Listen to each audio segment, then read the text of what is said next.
Today you are going to practice writing linear equations one more time. So on the bottom, there are two tabs, one that says graphs, one that says linear equations. So you're going to start on the graphs tab. Let's take a peek at letter A.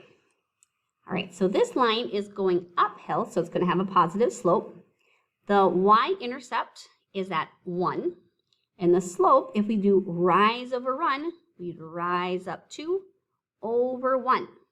Okay, I'm going to click over here to the linear equations tab, and I'm going to type that information.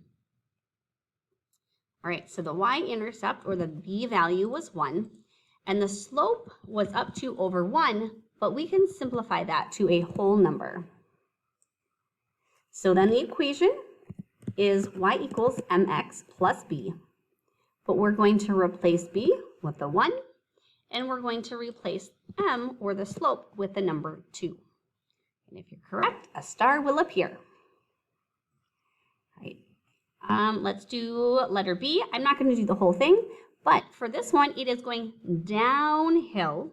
So you have to make sure that your slope is negative because it is going downhill. Okay, so things to keep in mind.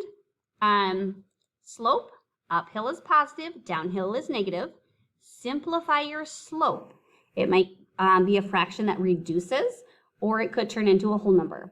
Also, if the y-intercept is at 0, you'd put a 0 here, but you do not need to have a 0 in the equation because 0 is the same as nothing.